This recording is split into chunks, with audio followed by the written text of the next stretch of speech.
Assalamualaikum warahmatullahi wabarakatuh.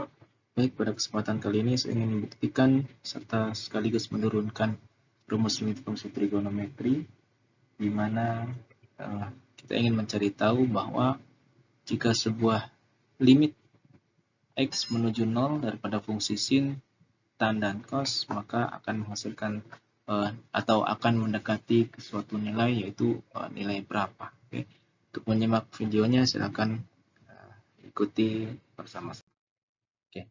Pertama, kita buat sebuah lingkaran, di mana saya sebut di sini lingkarannya berjari-jari R, kemudian titik pusatnya adalah O, ya kan? Lalu kita buat di sini ada sebuah sudut daripada kedua jari-jari tersebut adalah disebut sini adalah sudutnya X, gitu ya. Oke. Itu. Kemudian ada sebuah garis singgung yang menyinggung lingkaran ini, disebut sebagai garis PQ. Disebut sebagai garis PQ. Kemudian ada sebuah titik di ujung sini, ya, di ujung sini, yang kan ya, saya sebut sebagai titik S, ya. Dan di bawahnya saya proyeksikan titik S tersebut ke jari-jari R atau ke garis hoki, itu dimana saya sebut sebagai titik T lah, ya, titik T. Nah, tentu pasti di sini tegak lurus, dan di sini juga tegak lurus, karena sebuah garis singgung itu tegak lurus dengan jari-jari lingkaran. Nah, di sini jika kita tinjau ada 3 bentuk. Yang pertama itu adalah ada juring lingkaran. Yaitu saya tulis ini, juring lingkaran yaitu juring pada situ OQS. Yang kedua, selain daripada juring lingkaran OQS, ada juga sebuah segitiga. Ada segitiga yang kecil, yaitu segitiga OTS, di mana siku-sikunya di T. Kemudian yang ketiga, ada segitiga lagi, pada situ yang terakhir OQP, yang besar, OQP, ya, siku-sikunya ada di Q. Nah, dari gambar ini kita bisa dapati bahwa jika kita ambil ranah luas ketiga bangun ini atau ketiga unsur ini, maka kita akan dapati bahwa pasti luas daripada juring lingkaran OQS, buat di sini ya, luas juring lingkaran OQS, ya, buat gitu, oke, akan lebih kecil daripada luas segitiga yang kecilnya, ya kan, yaitu OTS, gitu ya, OTS. Saya kebalik. Luas segitiga yang kecil.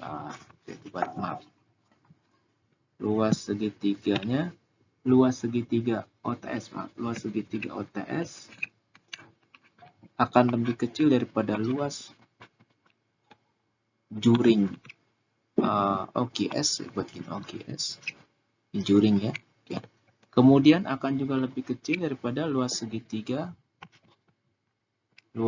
yang besarnya, yaitu OQP. Karena daripada lihat bangun ketiga unsur ini, yang pertama kan gini, logikanya gini, segitiga yang kecil kan gini, ini ada segitiga OTS, ini luasnya segini, dan ini luas segitiga OTS. Lalu kalau misalkan kita lihat juring OQS, itu kan seperti ini. Saya buat ini, ya. Ini A, gitu. Di sini adalah OQ dan di sini adalah S.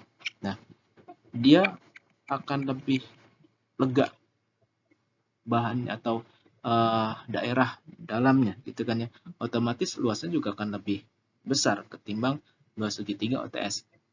Dan yang ketiga adalah luas segitiga OQP. OQP itu akan juga lebih besar lagi. Nah, di sini OQP. Nah, di sini ya kan daerahnya juga akan lebih luas, sehingga ketika kita bandingkan ketiga unsur tersebut dengan menarik luasnya, maka akan kita dapati bentukan perbandingannya juga akan seperti ini, ya, di mana luas segitiga OTS akan lebih kecil daripada luas juring OQS dan akan lebih kecil daripada luas segitiga OQP, seperti itu. Sehingga nanti kita ingin jabarkan, ya, akan seperti apa jadinya. Sekarang kita jabarkan dulu dia. Kita jabarkan sehingga nanti jatuhnya luas segitiga OTS. Luas segitiga OTS. Luas segitiga OTS itu adalah setengah, sama-sama kita tahu luas segitiga adalah luas setengah alas kali tinggi, kita tulis seperti ini dulu. Akan lebih kecil daripada luas juring OQS. Luas juring itu lihat daripada sudut yang terbentuk daripada juring tersebut, yaitu sudutnya adalah X gitu kan ya, dibagi dengan 2pi, ya kan, bagi dengan sudut satu lingkaran penuh dikali dengan luas lingkaran kali dengan luas lingkaran, kan, akan lebih kecil daripada luas segitiga OQP, juga akan sama, yaitu segitiga setengah kali alas kali tinggi. Oke, di segitiga OQP tentunya. Kemudian kita lihat setengah kali alas kali tinggi untuk di segitiga OTS, ya. Sekarang kita lihat di sini. Oke, perhatikan ini, saya buat di sini ya. Perhatikan bahwa coret-coretannya aja. Segitiga OTS, oke, segitiga OTS saya buat di sini yaitu seperti ini, ya, coret-coretannya gitu ya. OTS dengan X adalah sudutnya, sehingga ketika ingin kita cari luasnya, di sini kan R, ya kan ya. Luas segitiga OTS itu kan adalah setengah alas kali tinggi. Alasnya kita belum tahu, ya, atau oke lah kita sebut alasnya adalah OT, tingginya adalah TS. Tapi dengan bantuan bantuan perbandingan trigonometri kita bisa dapati OT di situ apa? OT di situ adalah perbandingan daripada apa? Sisi samping sudutnya dibagi dengan sisi miring. Apa itu? Yaitu cos, kan, betul nggak? Itu cos X sama dengan apa? Cos X itu sama dengan OT per R atau OS, kan ya? Maka si alasnya di sini atau OT-nya, kita buat OT-nya, OT sebagai alas sama dengan OS kali cos X, ya. Di mana OT itu adalah alasnya, ya kan, atau R lah kita sebutkan, sama-sama, bukan R, atau alas, kita sebut sebagai alas saja. Sebagai alas karena tidak bukan OQ ya, kalau OQ baru R. Sama dengan OS-nya di situ adalah R kali cos X. Dan tingginya adalah apa? Tingginya adalah ST. Dengan bantuan sin atau dengan bantuan perbandingan fungsi sin, kita bisa dapati bahwa apa? Sin X sama dengan ST dibagi dengan OS. Sehingga kita dapati ST yang sama dengan tingginya sama dengan apa? OS kali sin X. Di mana ST adalah tinggi dan OS itu adalah R kali sin X. Nah, masukkan dia si A dan T-nya ke perbandingan yang di awal. Yaitu kita punya di sini setengah kali alasnya adalah R cos X. R cos X dikali T-nya adalah R sin X. R sin X. Ya, ini boleh saya hapus. Kita hanya butuh bantuan di segitiga tersebut. Kemudian kita cek di juringnya. Oke. Kita cek di juringnya. Saya hapus, oke, udah. Kita cek di juringnya. Di juringnya akan lebih kecil daripada X per 2pi dikali luas lingkaran. Luas lingkaran itu adalah PR kuadrat. PR kuadrat. Oke. Di mana di situ bisa kita habiskan P-nya, ya kan? Atau berarti dengan kata lain kita punya di situ adalah setengah X R kuadrat, ya. Akan kurang dari, ini juga sama, setengah kali, perhatikan lagi segitiga occipek. Perhatikan segitiga occipek. Ya, perhatikan segitiga occipek. Sama halnya dengan yang di awal, sini ada X, kan sebagai sudutnya oki, sini P. Ya. Sini adalah alasnya, dan sini adalah tingginya. Di mana OP di situ adalah sebagai sisi miring. Ya kan, OP di situ adalah sebagai sisi miring. Oke, nah sekarang kita lihat. Alasnya adalah oki atau adalah R. Ya, atau dengan kata lain sudah kita tahu bahwa alas itu adalah sama dengan R. Kan? Nah, kalau misalkan kita lihat dari sini, oki itu adalah R-nya. Kan jari-jari lingkarannya sama aja dengan jari-jari lingkaran, sehingga tidak ada masalah. Oke, berarti kita bisa tulis A-nya di situ adalah sebagai R. Nah, sekarang T. Sekarang tingginya di sini yang belum kita tahu. Ya, sekarang tingginya belum kita tahu. Berarti bisa kita ambil kesimpulan apa? Dengan menggunakan perbandingan tan aja, ya kan? Tan daripada X-nya, ya kan? Tan daripada nilai sudut X. Berarti tan X sama dengan PQ, atau ya saya tulis PQ dulu, PQ banding OQ. Tanya adalah PQ kan?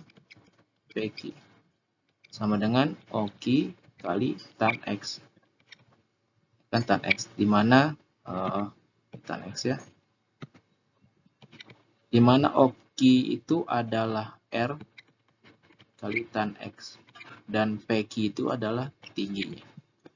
Berarti T-nya di situ adalah R kali tan X. T yang di sini adalah ini, ya kan? R tan X, R tan X. Nah, sekarang kita sederhanakan ini, kembali saya hapus. Oke, ini kembali saya hapus. Oke, sekarang lihat. Kita akan turunkan dia. Kita akan turunkan dia. Kita akan selesaikan. Gimana caranya? Lihat sih.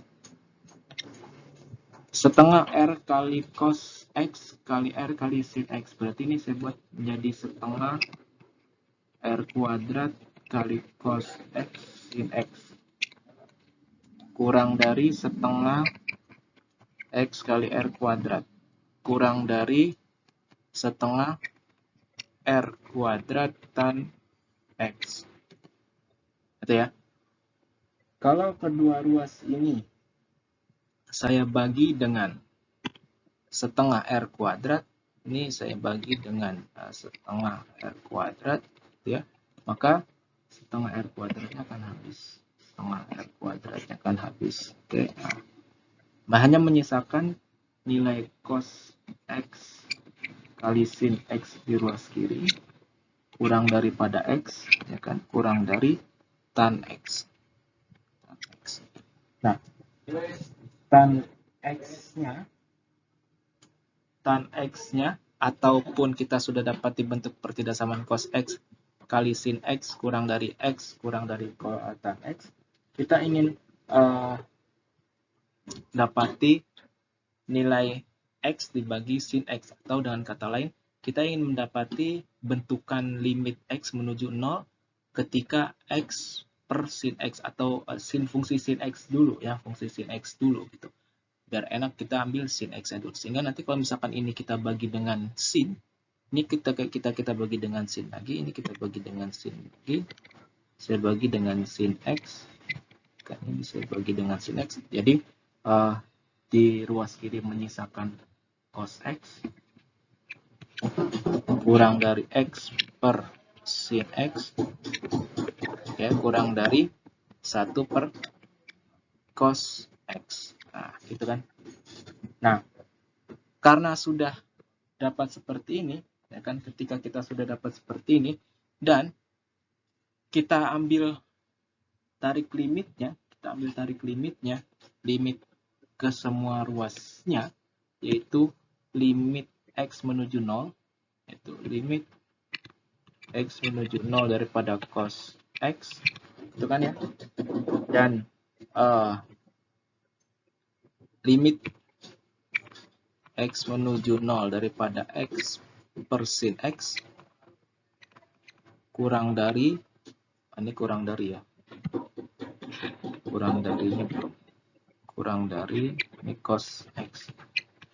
Oke, kurang dari limit X menuju 0 daripada 1 per cos X ya. Maka akan kita dapati nilai apa? Cos menuju 0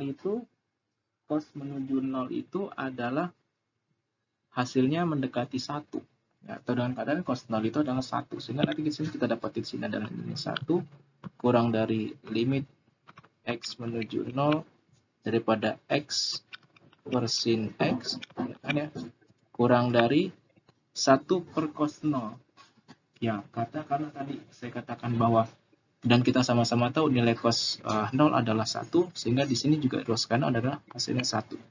Ya kan? Sehingga nanti kita bisa simpulkan bahwa ya, karena limit X per sin X, jika limit X menuju 0 itu adalah diapit, ya, diapit daripada 1 sampai 1, atau dan kata lain dengan menggunakan teorema apit, kita bisa simpulkan bahwa limit X menuju sin X itu hasilnya adalah 1. Limit X menuju 0 daripada X per sin X adalah hasilnya 1. Oke, baik. Berarti dengan nilai perbandingan tadi, kita dapati bahwa kita bisa tulis jadi, kita bisa dapati bahwa hasil daripada limit X menuju 0 daripada X per sin X gitu ya, itu adalah sama dengan 1. Itu kita punya satu hasil. Kemudian jika kita perhatikan kembali untuk perbandingan yang sebelumnya, yaitu di mana kita punya perbandingan cos X kurang daripada X per sin X gitu ya, yang kurang daripada apa tadi, 1 per cos X gitu kan ya. Jika ini saya balik atau saya putarlah posisinya, ya kan, atau dan kata lain saya bagi ke semua ruasnya itu dengan 1 per menghasilkan, atau dan kata lain gampang, jika ini saya balik posisi yang tengah menjadi yang ini, jika posisi yang tengah ini saya tukar, atau dan kata lain saya balik jadi sin X per X, bagaimana?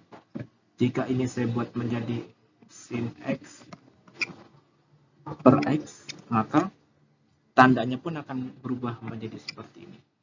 Kan? Di sini adalah 1 per cos X, dan di sini adalah cos X. Atau dengan kata lain, saya ubah kembali dari yang paling besar gitu ya, dari paling besar ke paling dari paling kecil ke paling besar.